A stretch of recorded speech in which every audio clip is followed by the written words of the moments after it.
Hi guys, it's Andy from mcfcfantv. Well, it's the day after.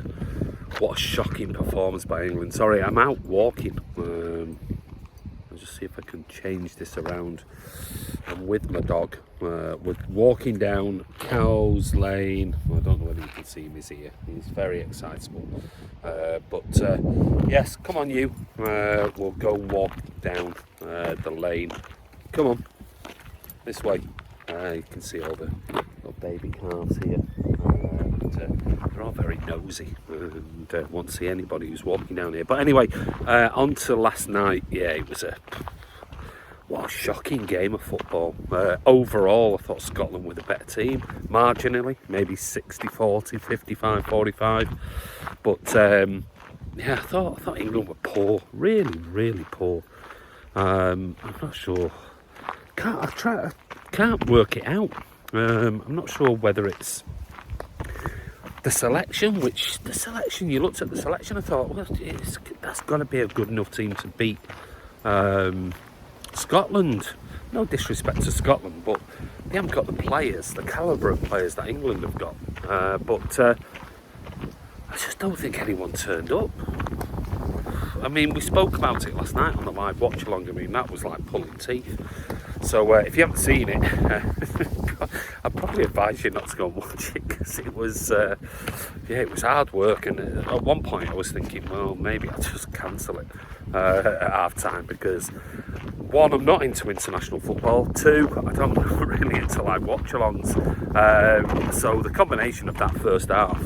But then Ross said, no, it's early, but I'm getting up, so I'll come on. So I thought, well, should really do that. Because Ross obviously is in lockdown over in Perth, doing quarantine for 14 days until he finally gets home to Melbourne. So he came on. I decided to do the second half. That didn't really get any better. So we had a good chat on the watch along. But it was dire. It was absolutely dire. So I'm obviously on my phone, and if you hear any wind, it's a little bit windy now in the evening as I'm walking down hey, come here, to open the gate. 1 minute. Ooh, put the 1 minute. Somebody's put the lock on this, the chain on it. So we're going to be able to get this out with one hand whilst doing this. Maybe not. Maybe I'll just pull it in a little bit. Hold on. Yeah, I should be able to do it if I can. There we go. That should be fine. Anyway, there you go. Gates opening, and we're in the fields. Right, come here. I'm going to take you off your lead. I don't know why all of a sudden I can't sort of turn this around. Oi, come here. There you go. So he's off his lead now, so he's happy. I'll actually leave my lead on the gate. Leave it on the gate there, because there's nobody else in the fields. He's jumping around like a lunatic because he thinks he's going to get treats. But we're in the field, so this is just at the end of where I live, just at the back of where I live. It's called Cowes Lane, and it's obviously where all the calves and the cows live, because obviously I live on a farm. But this here is a nice big open paddock, and take him in the evenings down here and give him a bit of a run out. He has a run in the morning and a run in the evening. Now he's getting a bit older. He's got more energy, too much energy sometimes. But anyway, yeah, back to the game. It was crap, if I'm being honest, and that's probably by international standards as well, which aren't normally great. But what worries me is that you have all those players. Yeah, the likes of Calvin Phillips, who had a brilliant. I thought he was brilliant against Croatia. Played in a really sort of defensive role, and I'm thinking against Scotland. You're talking about somebody who knocked us out of the semi-finals of the World Cup. Against Croatia and put him in an advance role, play really well. But you play Scotland and you put him in a really defensive role. I thought Declan Rice was he was like Rodri on a bad day. You know, Rodri sometimes on a bad day can just be methodical and just sideways passes, and that's what Rice did last night. I thought Mason Mount wasn't great. I was really surprised, Reece James. I thought he was a player that we've seen him. We saw him in the Champions League final. He was excellent, absolutely brilliant. Yet it was almost like he was on a leash. Couldn't get forward. Played in a very defensive right back role, which is not ideal because that's not the type of player he is or what he plays at Chelsea. We'll try and get out the wind here. Obviously, you'll pick up a lot of wind noise because I'm in a big open field, but I do apologise for that as a little light aircraft goes ahead of me. Yeah, I thought he was really poor. Well, no, I should take that back. He wasn't really poor. I just thought the way that seemed that Southgate had, played him or wanted him to play was really negative. Really, really negative. And then you got Luke Shaw, who undoubtedly has been probably one of the better players in the Premier League at left back this season. But wasn't great. I thought Stones did okay. I thought Tyrone Mings probably had a better game than John Stones, if I'm being truthful. I thought he did all right, and I think last night, I don't know what I gave him. I think I gave him a 7 for Mings and a 6.5 to a 7 for Stones. I thought they were probably two of our better players in the game. But yeah, and then you've got Raheem Sterling, who I thought tried. I'm a Raz lover, as people would say, and I tried to be objective with him. I do think he gets a bit of a rough time, but I thought at least in the first half he was trying. He made a great run and put that ball, nutmegged their player and put it on, I wouldn't say on a plate for Mount, but Mount got his feet sort of mixed up a bit, but should have done better. But overall, he was average as well. Thought Phil Foden was average. Didn't look like he wanted to take chances, which he normally does, and that's the type of thing that says to me, last night, it was very much Gareth Southgate was quite happy for a point. I said on the live watch along with Ross, I think he's a tournament manager.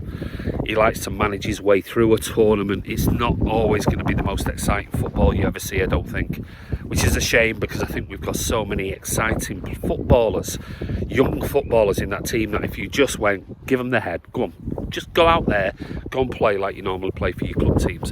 I think you'd see performances up there with the Belgians, with the Netherlands, with the Italians, even though Italy's probably a little bit more defensive minded. So Harry Kane last night, really poor. I mean, that's 2 poor games he's had for England. Now, whether it's the whole transfer malarkey going on that's affecting him, but he just does not look like the Harry Kane player that plays in the Premier League. He's been poor in 2 matches, and I'm guaranteeing you now he will stick with Harry Kane for the Czech Republic game because he's the captain. He's got high profile, but for me, I'd drop him. I said last night, I'd play a false 9. I'd play like City play, especially with those players. And then you've got Jack Grealish coming on, who was okay, was all right.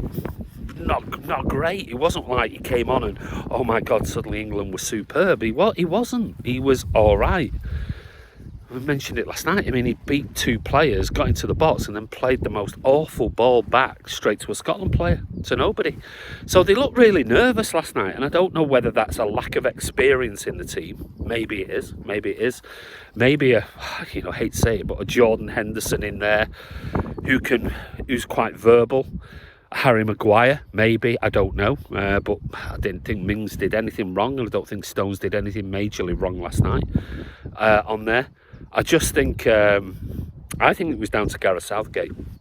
I think basically he just went tournament football mode and thought, we're happy with it. We'll rest some players. We're happy to get a point, and it looked like they played for a point last night, which is really disappointing. Very disappointing, especially when you see other teams really going for it. I mean, I thought Denmark against the Netherlands.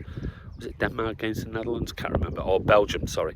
They were superb, absolutely superb, going for it. Now, I know we got 3 points in the bag. We want momentum in tournaments now, especially when you consider if we were to win against the Czech Republic and then go into that group of death in the round of 16. If we're playing anything like we're playing at the moment, there is no chance we're going to beat a France, Portugal, whoever. We're just simply not good enough. So I think Gareth has missed a massive opportunity here to really stamp his mark on the tournament and really let him go. Let him really go for it. But anyway, my little man here. There he is. Hello, who's that? Oh yeah, there you go. Who's that? I'm going to finish his walk off. But yeah, that's my thoughts on last night. Very disappointing. Not just simply not good enough for me. But we'll probably, no doubt, we will get through. But do we want to win the group? Probably not, if I'm being honest.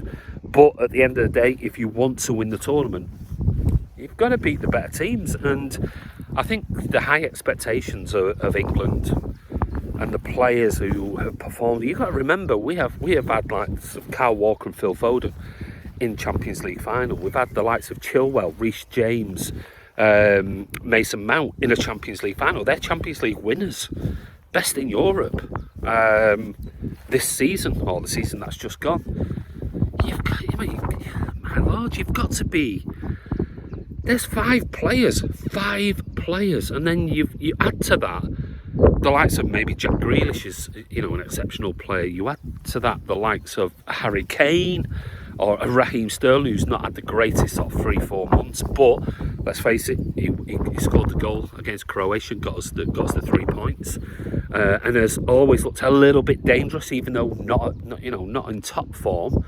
And then you look at others that are in there. Calvin Phillips, a brilliant game against Croatia, but then played in a really restrictive role. And you look at that, you think, we should be going out there battering Scotland. We should be winning that 3-0 for me. 3-0, no problem whatsoever. And even though I think they had the better game, and big credits to Scotland. I thought Scotland pressed really well, had some really good chances. We should be beating them comfortably with the quality of player that we've got in the team. But sadly, yeah, I've always said I'm not. Gareth Southgate is a tournament manager for me. I don't think he will get the best out of these players over a full tournament. I think he'll manage them to maybe get to a quarters or a semis. I really can't see us. And like I said, if we win against Czech Republic, then we have got the round of 16 sort of game of death, because I can't see us unless he suddenly changes his format and goes all out for it. I can't see us beating a Portugal, a France, any of those teams. I just simply can't. But anyway, there you go. That's a quick roundup. Out on a walk. There he is. Say bye. We're going back and carrying on our walk. But anyway, what were your thoughts last night? Are you disappointed? Do you think it's Gareth Southgate's fault? Do you think it's the players' fault? I mean, let's face it, you picked a good team last night. A good team. I just thought that it seemed like they were on a leash, and you didn't want to take any risks, and risks bring rewards sometimes. They sometimes don't, but when you go into these tournaments, you really want to put a marker down, and considering England were joint favourites for this tournament, the Croatia game wasn't brilliant, and last night I thought we were poor. It's simply not good enough. But anyway, give us your comments below. This is Andy from mcfcfantv. Just thought I'd do a quick update and on last night's performance, because we had to shoot quite early, and I've had a busy day today, and still cracking on doing some stuff for my wife's business. But give us your comments below. England, good enough? Can we go on? Can we change? Who should come in for the next game? Should Southgate go for it as a a Virgin train. Yeah, there you go, Virgin train on the track doors behind me, off to London, or going to Crewe and then London probably. Should he change it? Who should come in? Should Sterling be dropped? Maybe bring Grealish in. Should Foden be dropped? And maybe bring Grealish in. Should Mount, who didn't have a great game last night, should he be dropped and Foden plays in his position? Or Foden plays out on the left and maybe Sterling on the right? Should we play a false nine? I don't know. Give us your comments below, but take care. We'll see you soon.